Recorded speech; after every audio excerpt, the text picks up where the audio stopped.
Last week, immigration and other federal agents arrested more than 200 people in Maine. The Department of Homeland Security targeted for deportation. Tonight, News Center Maine's Pearl Small joins us with the stories of two of those people. Hi, Pearl.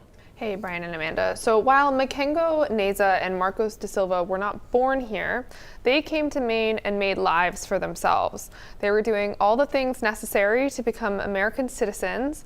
But that all changed this past week when immigration agents took them away, leaving their family and friends struggling to find answers. But they're supposed to be transferring him again. Long phone calls, stress, and little sleep is what Alex da Silva's whole life feels like right now. Because I have to keep an eye on every time that they move him and find him.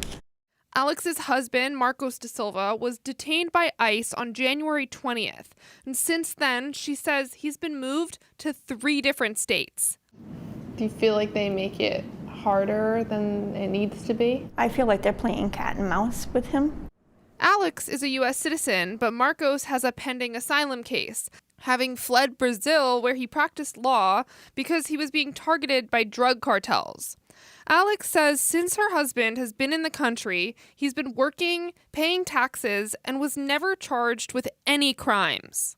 You know, it breaks my heart because he is going through this because he so badly wants to do right here. He loves here. He loves Maine. He loves the U.S. Alex says she was on the phone with Marcos when he was pulled over by ICE agents, and she heard them tell him they were looking for a dangerous criminal with a warrant out for his arrest. Marcos says that couldn't be him, but without checking his ID, they arrested him anyway. So it's not just about going after criminals, clearly. Here in the U.S., Marcos was in the construction business and had done work in the past for Speaker of the House Ryan Fecteau, who highlighted his case specifically during a roundtable with state leaders. He was a good man.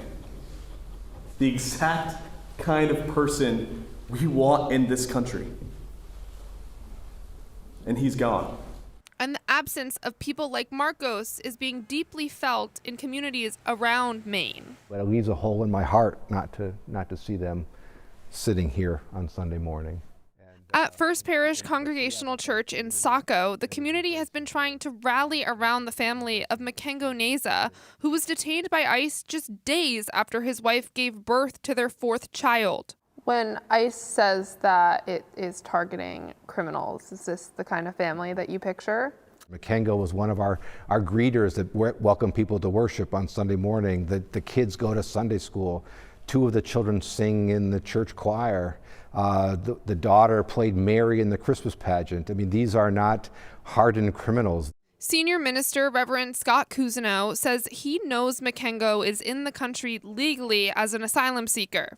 And as it turns out, it didn't matter. By the night Makengo was detained, Scott says he was in another state. But it is frustrating because it felt like there was nothing we could do to stop the process. While both Makengo and Marcos have lawyers working on their behalf, the constant move across states without notice make it increasingly hard to get a fair court process. But what about the others that have nobody advocating for them, nobody speaking for them, nobody standing up for them, that are just lingering? Of the 200 people in Maine DHS says it has detained, it is unclear how many face criminal charges or are here illegally, and how many were wrongfully taken into custody.